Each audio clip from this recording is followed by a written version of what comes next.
హల్లెలూయా. దేవునికే మహిమ కలుగును గాక. ఆమేన్. మంచిది ప్రియ దేవుని పిల్లలారా, దేవుని సన్నిధిలో దేవుడు మనందరికి ఇచ్చినటువంటి గొప్ప అవకాశం ఏంటంటే, మరి దేవుడు గత 10 వారాలు ఆయన సన్నిధిలో మనం దేవుణ్ణి స్తుతించాం, దేవుని గణపరిచాం. 11వ వారంలో దేవుడు 10 వారాలు మనం ప్రార్థించినప్పుడు గొప్ప కార్యాలు చేశాడు. ఎన్ని కార్యాలు అమ్మా? 10 వారాలు మనం ప్రార్థన చేసినప్పుడు గొప్ప కార్యాలు గొప్పగా దేవుడు చేశాడు. మరి చివరి వారంలో దేవుడు మనకి అవకాశాన్ని కలిగించాడు. మరి అందుకు దేవునికి మొట్టమొదట మహిమ చెల్లిస్తూ ఈ వాక్యం వినుటకు సిద్ధపడుతున్న మీకందరికీ యేసుక్రీస్తు నామములో వందనాలు తెలియజేస్తున్నాను. మంచిది ప్రియ దేవుని పిల్లలారా, ఎట్లా ఉన్నారు గత వారం అంతా? అమ్మా బాగున్నారు కదా? అంత సంతోషంగా ఉన్నట్టే కనపడింది. అంతా కూడా హ్యాపీగా. కనీసం క్రిస్మస్ నేను చూడలేనేమో అన్న వాళ్ళను కూడా మరలా ఏమ్మా అందరినీ నేను చూడలేనేమో అని అన్న ప్రతి ఒక్కరిని కూడా దేవుడు ఎక్కడికి చేర్చాడు? మనసు ఎక్కడైతే ఉందో అక్కడికి ఆ మనసుని, ఆ మనిషిని, ఆ మనుషుల్ని దేవుడు చేర్చాడు. అది దేవుని గొప్పతనం. దేవునికి మహిమ కలుగునగాక. మంచిది. పోయినటువంటి శుక్రవారం వాక్యం గుర్తు నేను చదువుకున్నామమ్మా. పోయిన శుక్రవారం మనం ఏం చదువుకున్నాం?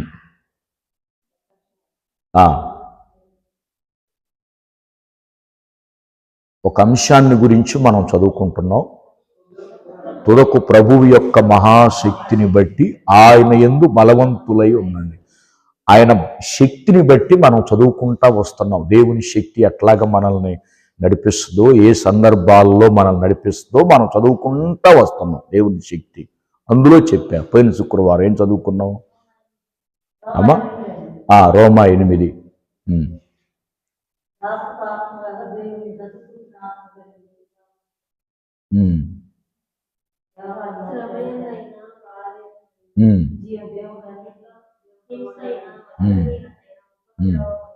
రోమా 8వ అధ్యాయం అంతేకమ్మా. అందులో ఎన్నో వచ్చింది మరి?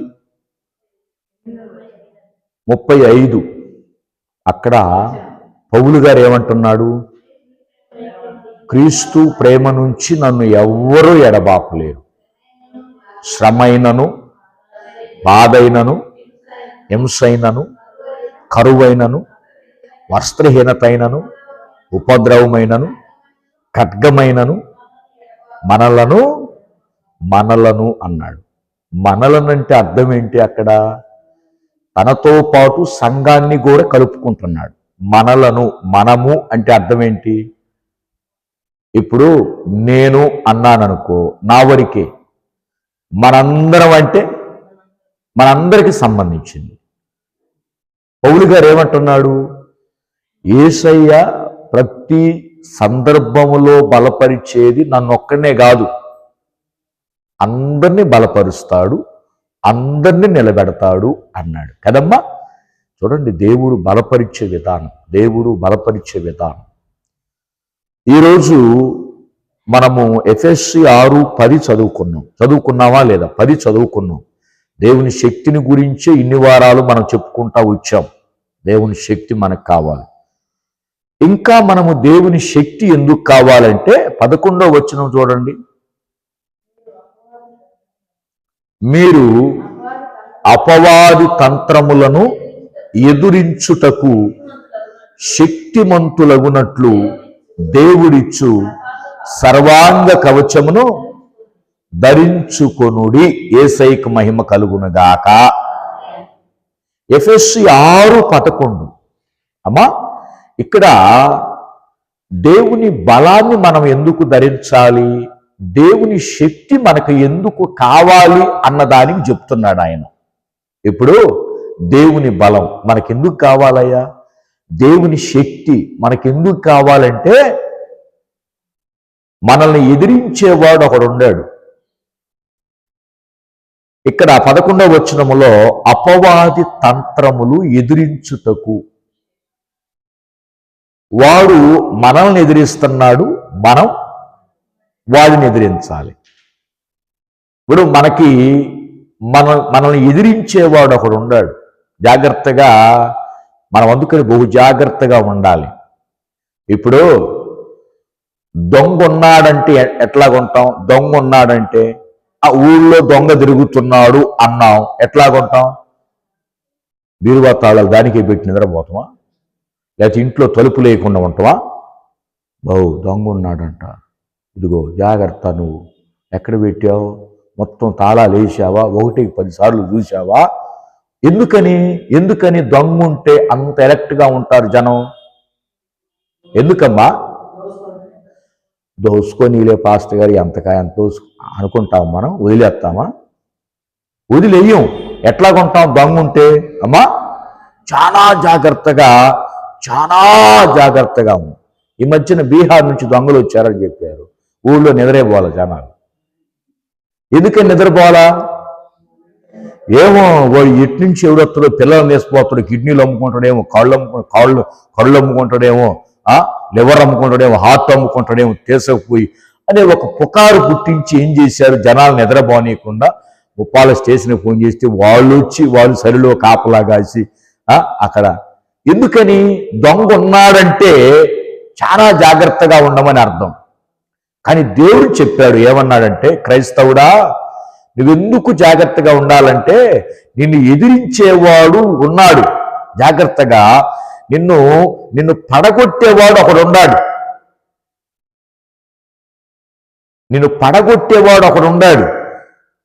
బైబిల్ గ్రంథంలో 11వ వచనంలో చూడండి ఏమన్నాడు? మీరు అపవాది తంత్రాలు ఎదిరించాలి. ఏ తంత్రాలు ఎదిరించాలి? అపవాది వాడి యొక్క తంత్రాలు మనం ఏం చేయాలంట? ఎదిరించాలి. ఇప్పుడు అపవాది తంత్రం ఏందో తెలుసా? మనకు మంత్రం తెలుసు, అంతరం తెలుసు. మంత్రం, అంతరం అర్థమవుతుందా? అంతరం అంటే ఏదో ఒకటి దారం చేతికి కడతారు, అంటారు, అయిపోయింది. మంత్రం అంటే, అంతరం అంటేనేమో చేతికి కట్టుకునేది అంతరం. మంత్రం అంటే మంత్రాలు జరుగుతారు. మంత్రం. ఇక్కడ ఏముంది? తంత్రం. జాగ్రత్తగా ఈ అంతరంతో జాగ్రత్తగా ఉండాలి, మంత్రంతో జాగ్రత్తగా ఉండాలి, తంత్రంతో కూడా. మనం ఏమనుకుంటాం? వాడి తంత్రాలే, నాకు తెలియదు ఏముంది అనుకోకూడదంట మనం. వాడు చాలా తెలివి కలిగిన వాడు. వాడు ఎంత తెలివి కలిగిన వాడంటే, ఏదైనా మనము ఒక దేవుని సన్నిధికి రాకుండా వాడు ఏం చేస్తాడంటే సునాయాసంగా తప్పించి పడేస్తాడు. మనమేమనుకుంటాం? దేవుని సన్నిధికి నేను రాలేదు అంటే వాడు ఏదో ఒక పథకం పెడతాడు. వాడి పథకం ప్లాన్ ఏంటంటే, నువ్వు పరిశుద్ధుల్లో కలవకుండా, దేవుని సన్నిధిలో కలవకుండా ఆడేం చేస్తాడంటే ఏదో ఒక స్టోరీని వాడు క్రియేట్ చేస్తాడు సమస్యని. జాగ్రత్త గమనించండి, ఇది ఒక పెద్ద సబ్జెక్టు. సాతాను తంత్రాలు ప్రపంచంలో లక్షలు ఉన్నాయి, అన్నీ చెప్పలేము. అది ఇంకొకటి, అందులో ఏదో 1, 2, 3 చెప్పుకుంటాం. ఆడేం చేస్తాడు? నువ్వు ఏదైతే చెయ్యాలనుకున్నావో దాన్ని చేయనివ్వడం. నువ్వు ఏదైతే చెయ్యాలనుకున్నావో దానిని చెయ్యనివ్వడం. ఏదో ఒక చోట నిన్ను ఆటంకపరచటం, ఏదో ఒక చోట నిన్ను అడ్డుపరచటం, ఎవరో ఒకరిని బేసిక్ చేసుకొని నిన్ను డైవర్ట్ చేయటమే వాడి యొక్క పని.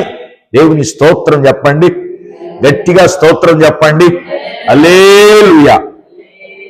అందుకనే అపోస్తలుడైన పౌలు గారు కొరింథీలో ఒక మాట అన్నాడు. ఏమన్నాడంటే, అపవాది తంత్రాలు మనము ఎరగని వారము కాము. మనందరికి తెలుసు అపవాది తంత్రాలు ఎట్లాగుంటాయో. మనం ఒట్టి ప్రార్థన చేయటం, కళ్ళు మూసుకొని 24 గంటల వాక్యం చదవటమే కాదు క్రైస్తవ జీవితంలో. ఇంకొక భాగం ఏంటో తెలుసా? అపవాదిని గురించినటువంటి క్యాలిక్యులేషన్, అంటే అపవాదిని గురించిన విషయాలు మనకు క్లుప్తంగా తెలిసి ఉండాలి. దేవుణ్ణి గురించి మనం ఎంత బలంగా తెలుసుకోవటానికి ప్రయత్నం చేస్తామా లేదా? మనం ఏమనుకుంటాం, ఇంకా ప్రభువుని గురించి తెలుసుకోవాలి, ఇంకా ప్రభువులో ప్రార్థన చేయాలి, ప్రభువుకు దగ్గరగా ఉండాలి, ప్రభువుకు లోబడాలి, ఇంకా మనం ఏ కాడికి ప్రభువును చూసుకుంటా వెళ్తాం మన జీవితంలో. కానీ దేవుడు ఏమన్నాడు? ఒక కన్ను వాడి కల్లి కూడా నువ్వు వేసి చూడాలి అన్నాడు. ఎందుకన్నాడు? వాడి కల్లి వేసి మనం ఎందుకు చూడాలి? ఏం 2 కళ్ళు ఏసై కల్లి చూడకూడదా? వాడి కల్లి ఎందుకు చూడాలి అంటే వాడి కుతంత్రాలు కనిపెట్టు అన్నాడు దేవుడు. కుమారుడా, కుమార్తె, వాడి తంత్రాలు కనిపెట్టు, వాడి ఆలోచనలు కనిపెట్టు అన్నాడు. వాడు ఏం చేస్తున్నాడయ్యా అంటే వాడు తిరుగుతా ఉంటాడంట. ఏం చేస్తాడు? ఎందుకు తిరుగుతాడయ్యా? అడికి ఏ పని ఏమన్నా ఉందా? ఏమైనా మిరపకాయలు కోయాలని ఏమైనా ఉందా? పత్తి ఎరవాలని ఏముందా? ఏమైనా వండుకోవాలని ఏముందా? తినాలని ఏమీ లేదు. వాడికి ఒకే ఒక పని అంట. ఏంటి ఆ పని? చదువుకుందాం. ఆ పని ఏంటో ఇప్పుడు తీయండి. 1వ పేతురు పత్రిక. వాడి పని ఏంటో నేను చెప్తా. ఏమన్నా అన్నం వండటమా, కూర వండటమా, పిల్లలను సాగటమా, ఇల్లు కట్టటమా? ఏం లేదు. వాడికి ఒకటే పని అంట. ఏంటి ఆ పని అయ్యా అంటే 1వ పేతురు 5వ అధ్యాయము 8వ వచనం చదవండి. వాడి పని ఏంటో అక్కడ అర్థమైద్ది. నిబ్బరమైన బుద్ధి గలవారై మెలకుగా ఉండండి. ఇప్పుడు వీడెవడండి? మనకు మిత్రుడా, మనకు విరోధా? మనకు విరోధి అయిన అపవాది ఏ సింహము గర్జించు సింహము వలె ఎవరిని మృంగుదునా అని వెతుకుచూ తిరుగుచున్నాడు. దేవునికి మహిమ కలుగునుగాక. ఇప్పుడు వీడేం చేస్తున్నాడు? వెతుకుతున్నాడు. వెతుకుచూ తిరుగుచున్నాడంట. వెతుకుతున్నాడు. వెతకాలి అంటే వీడేం చేయాలి? తిరగాలగా. ఇప్పుడు ఎవరన్నా దొరకాలి అంటే తిరగాలి. ఇప్పుడు మనం చేనేసాం, కూలోళ్ళు కావాలి. మన ఇంట్లో ఉంటే వస్తారా? ఏం చేస్తాం? ఊరి మీద పడి ఎవరైనా వస్తారేమో, రండి అయ్యా, ఆ బజారికి పోయి ఈ బజారికి పోయి ఎవరైనా ఉండారేమో. నేను బాగా అనుభవించా. ఈ మందిరం కట్టేటప్పుడు ఈ గుంటల్లో బట్టి పూడ్చేవాళ్ళు లేక మొత్తం 2 కాలనీలు తిరిగి ఎవరైనా ఉండారేమో అని ఎతికేవాడిని. బ్రహ్మరాజు అన్న నా మీద పెట్టిపోయేవాడు మొత్తం. అమ్మడానికి ఉద్యోగంగా, నాకు ఇది ఉద్యోగంగా ఇక్కడ, ఇప్పుడు నువ్వు చూసుకోమనేవాడు. క్యాష్ అయితే ఇచ్చేవాడు. ఇక్కడ పురుషులు ఎవరు లేరు, చేసేవాళ్ళు. ఊళ్ళో అడిగేవాళ్ళు. అక్కడ అట్లాగా తిరిగేవాడిని. బుల్లి అనేవాడు. ఎందుకు పాస్టర్ గారు తిరుగుతా? నేను వస్తాపా అనేవాడు. ఎందుకు తిరుగుతున్నా నేను చెప్పండి? ఎందుకు తిరిగాను బండి వేసుకొని? దొరక్కపోతే ఇక్కడ మట్టి బుడవాలి, గుంతలు తీసి ఉన్నాయి, పిల్లర్లు పోసి ఉన్నాయి, బుడవాలి. ఈ పని చేయించాలి. ఏం చేయాలి? తిరగాలి. తిరిగితేనే ఆ మనిషి మరి సాతాను కూడా ఏం చేస్తాడు చెప్పండి? తిరుగుతాడు. ఎందుకు తిరుగుతాడయ్యా అంటే వాడికి ఎవరో ఒకరు కావాలి. ఇప్పుడు సింహాన్ని పోల్చాడు. జాగ్రత్తగా విన్నాం. ఇక్కడ ఎందుకు పోల్చాడు సింహాన్ని? సాతాను సింహాన్ని ఎందుకు పోల్చాడు? సాతానుని సింహంతో ఎందుకు పోల్చాడు? సింహం ఏం చేస్తా చెప్పండి? దేనికోసం వేటాడిద్ది? దాని ఆకలిని తీర్చుకోవాలి. జాగ్రత్తగా వినండి. నేను చాలా ధ్యానించాను ఉదయకాలంలో. సింహం ఆకలి తీరాలి. సింహం ఆకలి ఏంటి? ఇడ్లీనా, చపాతీనా, నువ్వు వండింది ఏమన్నా తింటదా? తినదు. దానికి తృప్తి లేదు. ఎక్కడైనా దానికి తృప్తి అంటే ఎదుటి ప్రాణిని చంపి తినటమే దాని తృప్తి. చంపాలి. ఇక ఆ ప్రాణి గిలగిల తన్నుకున్నా, నువ్వు బాధపడ్డా, నువ్వు వద్దు అని మొరపెట్టినా కూడా సింహం వింటదా?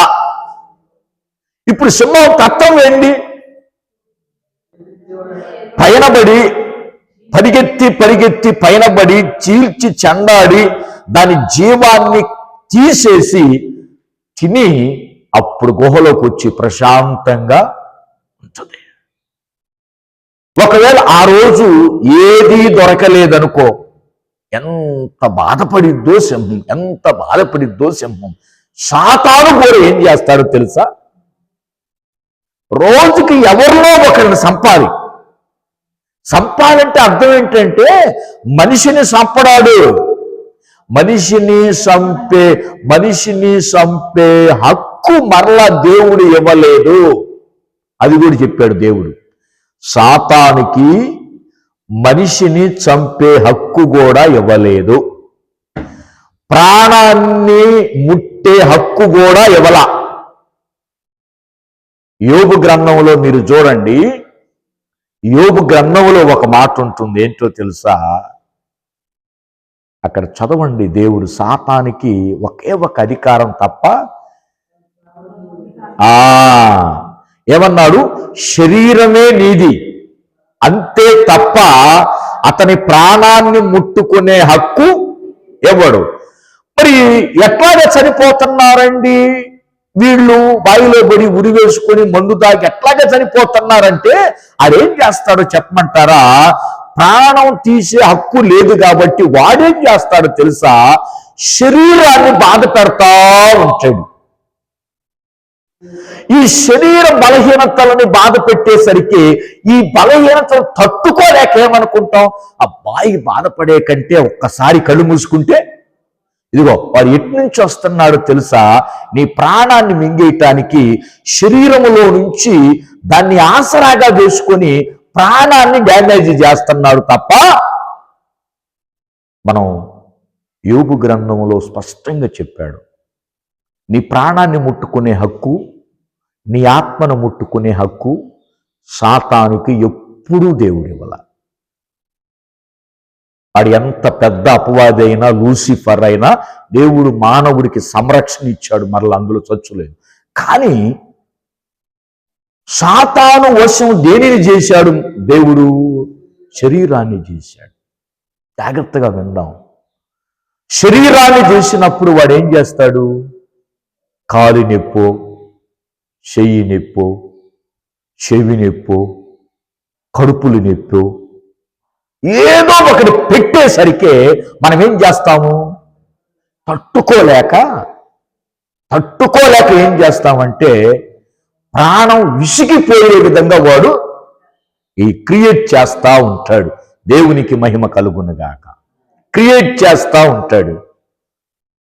అందుకనే మనం జాగ్రత్తగా గమనిస్తే ఆడేం చేస్తాడంటే శరీరం, వాడు శుభ్రంగా యోబు గారి శరీరాన్ని ఏం చేశాడమ్మా?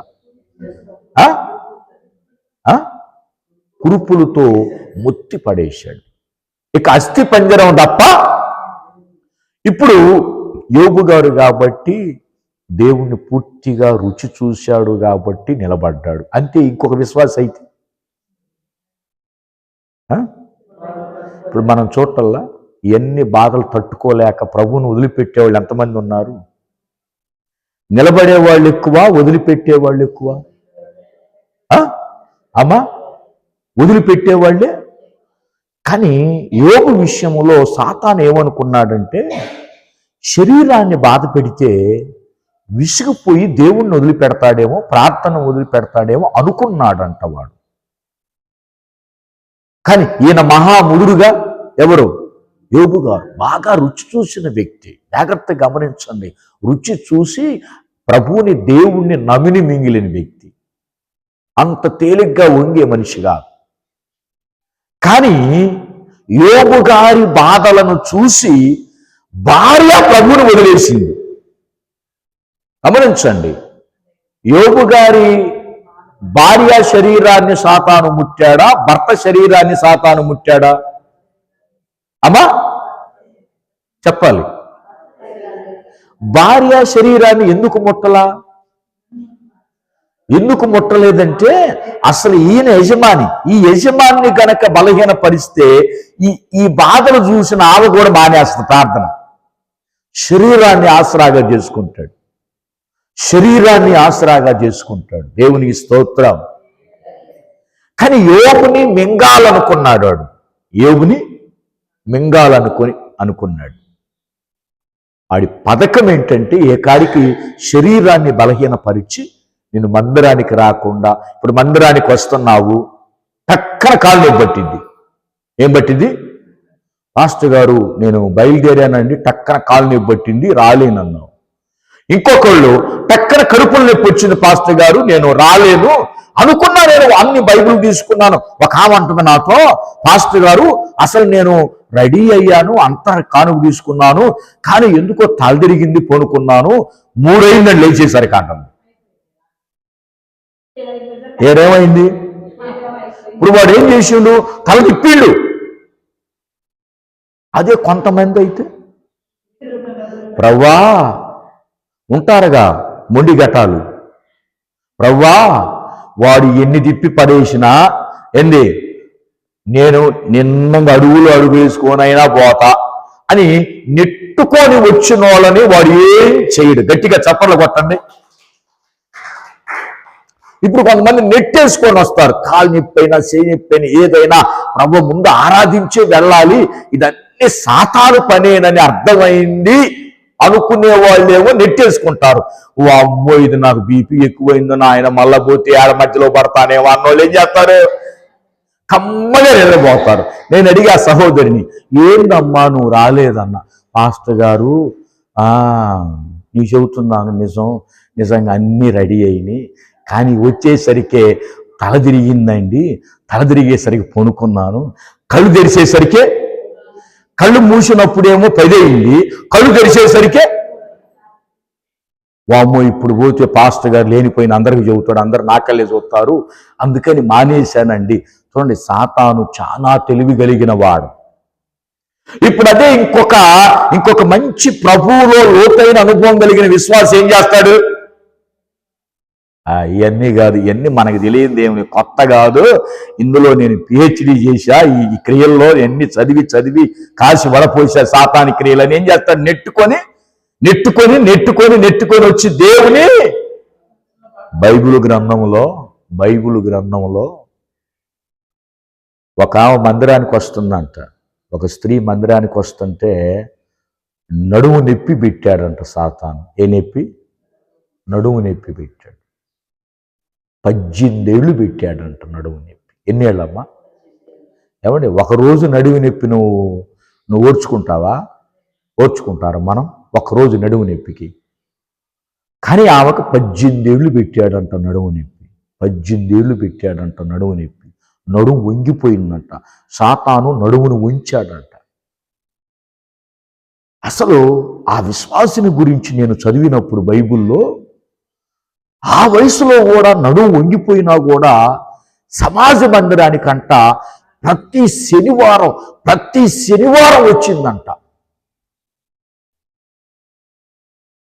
అందరూ ఆశ్చర్యపోయాన్న, ఏమమ్మా ఆ రకంగా నడుము ఉంచుకొని అందరూ చూస్తున్నారు బజాట్లో, ఏం నడుము ఉంచుకొని రాకపోతే ఇంటికాడ ఉండగలదా అన్నారంట. ఆమెమన్నదో తెలుసా? అన్నం తినకుండా ఉంటాను కానీ, మంచినీళ్ళు తాగకుండా ఉంటాను కానీ ఒక్క శనివారం కూడా నేను పోకపోతే నా మనశ్శాంతిగా ఉండదని వచ్చేసిందంట.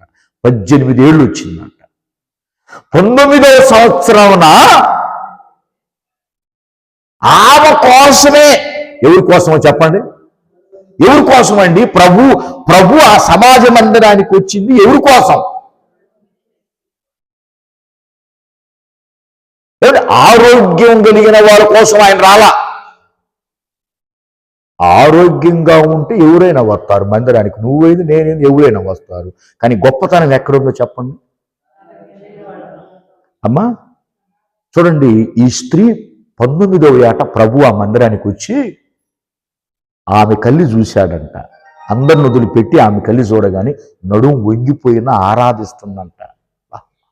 దేవుడు ఆశ్చర్యపోయాడు ప్రభు. వెంటనే యేసుక్రీస్తు ఒక మాట అన్నాడు.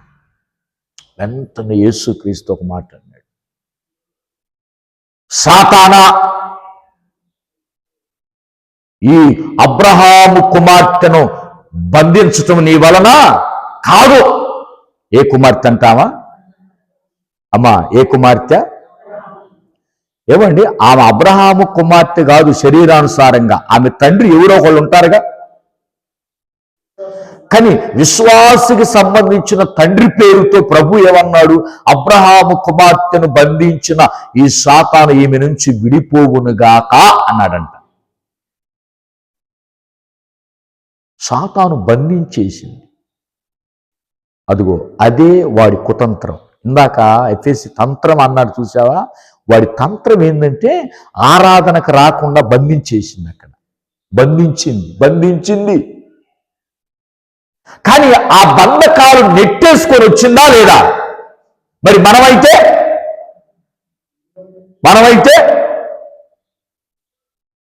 తప్పరేం మరి?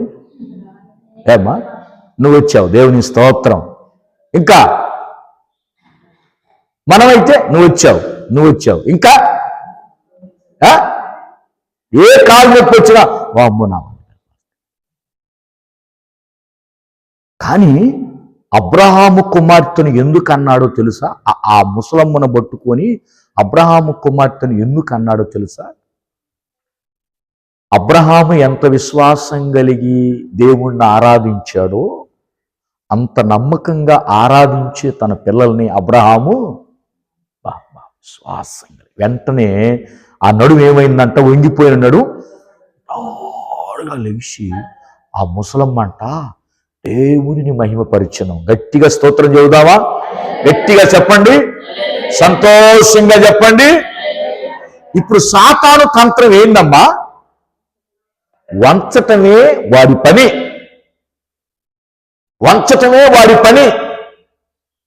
పడగొట్టటమే వాడి పని. ఆత్మీయతలో నుంచి పడగొడతాడు అంతే. ఇక వాడు ఆత్మీయతలో బలపడుతున్నే కొంది ఏం చేస్తాడు చెప్పండి? చెడగొట్టాలని చూస్తాడు వాడు. అందుకనే పేతురు పత్రికలో చెప్పాడు. పేతురు పత్రికలో చెప్పిన మాట ఏంటో తెలుసా? ఎందుకు చెప్పాడు ఆ మాట? పేతురు పత్రికలోనే ఈ మాట ఎందుకు రాశాడు తెలుసా? పేతురు ఇశ్రాయేలీలకు వాళ్ళు దేవుని బిడలు శ్రమలు పొందుతున్నారంట. ఆ శ్రమల కాలంలో ఈ పత్రిక రాశాడు. ఏ కాలంలో? శ్రమల కాలంలో రాశాడు. నీకు పేతురు పత్రిక 2 పత్రికలు చదివితే ఏమర్థమైందంటే ఈ పత్రిక ఎప్పుడు రాయబడింది? శ్రమలు పెడుతున్నారు, ప్రార్థన చేయకుండా ఆటంకాలు భరుస్తున్న సమయంలో ఈ పత్రిక రాశాడు. అందుకనే మీ విరోధి తిరుగుతున్నాడు, మిమ్మల్ని మింగుతాడు, మీరేం భయపడొద్దు. గట్టిగా స్తోత్రం చెప్పండి. ఏమన్నాడు? మీరు నిబ్బరంగా ఉండండి, మీరు ధైర్యంగా ఉండండి, హృదయం కలవరపడనియొద్దు. మీ దగ్గరకు రావడాడు, వచ్చినా మిమ్మల్ని ఏం చేయలేడు. మీ యొక్క బుద్ధి చలించొద్దు, బుద్ధి మారొద్దు, మీ ఆలోచన మారొద్దు. చూడండి ఎంత గొప్పగా చెప్పాడు అక్కడ దేవుని వాక్యం. దేవుని స్తోత్రం. అమ్మా, వాడు మింగాలని చూస్తాడు, మనల్ని పడగొట్టాలని చూస్తాడు. ఏ కాడికి పడగొట్టటమే వాడి పని. ఏం చేయటం అమ్మా? దేవుడేమో కడతా ఉంటాడు, సాతానేమో పడగొడతా ఉంటాడు. దేవునికి మహిమ కలుగునుగాక. ఇప్పుడు మనం ఏం చేస్తాం? యేసయ్యా నన్ను కట్టయ్యా, నన్ను ఆత్మానుసారంగా నేను కట్టబడాలని మనం ప్రార్థన చేస్తాం, కట్టబడాలని. సాతాను ఏమంటాడు? కట్టుకో, నేను పడగొడతాగా వచ్చి అంటాడు. వాడు పడగొడతా ఉంటాడు. సాతాను యొక్క కుతంత్రం. రెండవది, నెహెమ్యా కాలంలో దేవుని ఆలయాన్ని కట్టడం ప్రారంభించారు. ఎంతమంది చదివారు నెహెమ్యా గ్రంథం? ఎంతమంది చదివారు నెహెమ్యా గ్రంథం? అమ్మ చదివారు మీరు? నెహెమ్యా గ్రంథంలో ఒకవైపేమో యూదులు కడతా ఉన్నారు గోడ. రాత్రి వచ్చి శత్రువు ఏం చేశాడు? రాత్రి వచ్చి జనం ఏం చేశారు? గిట్నోళ్ళు ఏం చేశారు చెప్పండి? రాత్రి వచ్చి వీళ్ళేమో కడుతున్నారు. కట్టి పగలంతా ఇటుకలు తయారు చేసి కట్టి కట్టి కట్టి రాత్రి అంతా వీళ్ళు అలసిపోయి పనుకున్నారు. వాడు శత్రువు ఏం చేస్తాడు? వాడు పగలంతా నిద్రపోతాడు. వాడికి రేత్రేమో పని. వీళ్ళేమో యథార్థవంతులు ఏం చేస్తారంటే పగలంతా కష్టపడి సుఖంగా నిద్రపోతారు. దొంగోడు ఏం చేస్తాడు? వాడు శుభ్రంగా పగలంతా నిద్రపోతాడు, రాత్రి వాడు పని చేస్తా ఉంటాడు. యూదుల కాలంలో జరిగింది అదే. పడగొడుతున్నారు. నెహెమ్యా గారు అన్నారు, ఎట్లాగైతే మనం ఎన్ని ఏళ్ళు పోయినా కట్టలేము, మరి ఏం చేయాలి మనం అంటే నెహెమ్యా గారికి దేవుడు ఒక ఆలోచన ఇచ్చాడు ప్రవక్తకి. ఏంటంటే ఒక చేత్తో కట్టండి, ఒక చేత్తో కత్తి పట్టుకోండి, శత్రువు వస్తే చీల్చి చెందాలండి, యేసయ్యకు మహిమ కలుగునుగాక. నీ చేతిలో ఆయుధం ఉంటే దానితో పోరాడండి. ఏమండి, పగలు కట్టిన దానికి రేత్రి కాపలా ఉండేవాళ్ళు. గట్టిగా స్తోత్రం చెప్పండి, గట్టిగా స్తోత్రం చెప్పండి. అమ్మా, పగలు కట్టిన దానికి రేత్రి. పగలు కట్టాము, ఇక మనకేం పని లేదు, తెల్లారితే పని, హాయిగా నిద్రపోయారు. కానీ దేవుడు వాళ్ళని యూదులు నిద్రపోనీలా. చూడండి, వాళ్ళు రాత్రంతా మెలకువగలిగి పరారి కత్తులు తీసుకొని చుట్టూ తిరిగారు. ఎవరైనా వస్తారేమో అని. దేవుడు ఒక మాట అన్నాడు, నీవు కట్టబడ్డాను, నాకు ఏమీ సమస్యలు లేవు, నాకు కొదువు లేదు, బాగా ఉన్నానని అనుకోకూడదంట. ఆ సమయంలో కూడా నీవు దేవుడు ఏమన్నాడు? మెలకువగలిగి ప్రార్థన చేయన్నాడు. గట్టిగా చప్పట్లు కొడతాం, గట్టిగా ప్రభుని స్తుతిద్దాం. ఏమన్నాడు? నేను కట్టబడ్డాను, నేను బలపడ్డాను, ఆత్మానుసారంగా బలంగా ఉన్నాను, నాకు ఏమీ రావు అనుకోవద్దు కుమారుడా కుమార్తె. నువ్వు కట్టబడిన దానిని కాపాడుకోవటానికే మెలకువగా ఉంది. వాడు పడగొడతాడు, వాడు ఎప్పుడైనా రావచ్చు అపవాది కదమ్మా. నేను ఎదుర్కొన్న సమస్యలు మనం అనుకుంటాం చక్కగా నిలబడ్డామని, కానీ ఆడెప్పుడు పడగొడతాడో తెలియదు. అందుకనే ఈ పగటి కాలంలో దేవుడు మనతో మాట్లాడుతున్నాడు. సాతాను గురించే మాట్లాడాడు. 52 రోజుల్లో ఎన్ని రోజులు 52 రోజుల్లో ఆ మందిరాన్ని పూర్తి చేశారంటే వాళ్ళు రాత్రుల్లో నిద్రపోకుండా వాడిని, అపవాదిని, దొంగను పట్టుకోవటానికి, ఎవరిని? దొంగని పట్టుకోవటానికే వాళ్ళు నిద్ర త్యాగం చేస్తే ఆ మందిరం కట్టబడింది. ఎందుకు ఈ 2 ఉదాహరణలు చెప్పానంటే పేతురు పత్రికలో వాడు మింగాలని చూస్తున్నాడు, నెహెమ్యా గ్రంథంలో వాడు పడగొట్టాలని చూస్తున్నాడు. ఇక్కడేమో మింగుతాడు, అక్కడేమో. ఇదంతా వాడి యొక్క చదువు, కుతంత్రాలు, తంత్రాలు. ఇవి జాగ్రత్తగా గమనించండి. యేసయ్యకు మహిమ కలుగునుగాక. మనం జాగ్రత్తగా ఉండాలి. సాతాను విషయంలో అంత తేలికైన పని కాదు. వాడు ఏం చేస్తాడో తెలుసా? నీవు 100%, 99% దాకా నేనేం కదిలించడం. నువ్వేమనుకుంటావు? ఆహా, లాస్ట్ గారు నేను లాస్ట్కి వచ్చా, ఇక మాకు తిరుగు లేదనుకుంటావు. వాడు ఏం చేస్తాడు? ఆ 1% కాడ బ్రేక్ వేయనే. అందుకని దేవుడు అన్నాడు, సాతాను విషయంలో బహు జాగ్రత్తగా ఉండండి, వాడు చాలా తెలివి కలిగిన వాడు. 99 పూర్తిని సంతోషించవద్దంట. ఆ 100 పూర్తయ్యేదాకా ఏం చేయాలి మనం? ప్రభువులో నిలబడుదుముగాక, ప్రభువులో ఉందుముగాక. మనం ఏమనుకుంటాం, క్రిస్మస్ అయిపోయింది ఇక నాకు బాగా నేను నిద్రపోవచ్చు. కానీ నిద్రపోకూడదు. ఇక ముందు కూడా బలంగా దేవుడు పని చేయాలంటే ఏం చేయాలి? మనం ప్రార్థన ప్రార్థన ప్రార్థన ప్రార్థనే మనం మెలుకోగలిగిన ప్రార్థన. యేసయ్యకు మహిమ కలుగును గాక. ఈ ఇంట్లోకి దొంగ రాకుండా ఉండాలంటే, సాతాను రాకుండా ఉండాలంటే, ఈ భర్త జీవితంలో వాడు రాకుండా ఉండాలి, పిల్లల రాకుండా ఉండాలి అంటే మనం ఏం చేయాలి? మెలుకోగలిగి ప్రార్థన చేసేవారంగా ఉండాలని దైవజనుడిగా ప్రేమతో నేను మనవి చేస్తూ, అందుకని ఎఫెసీ పత్రిక 6:11కు వచ్చాం. 10 అయిపోయింది, 11వ వచనంలోకి మనం వచ్చాము. వాడి తంత్రాలు బహు తెలివి కలిగినవి గనుక వాడిని ఎదుర్కోవటానికి మనం జాగ్రత్త కలిగి మెలకువగలిగి ప్రార్థన చేద్దాం.